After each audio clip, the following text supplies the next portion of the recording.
Всім привіт! Я розказував про третю частину 4 про рейд. Вибачте, я зараз не можу зняти, тому що в мене нема пам'яті, але я, як вона тільки появиться, зразу вам знімлю. Роблю все можливе, видаляю програму. Одну програму лише.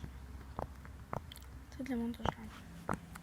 Точніше, в мене було багато програм для монтажу, тільки я лише одну. Стараюсь знімати як найчастіше.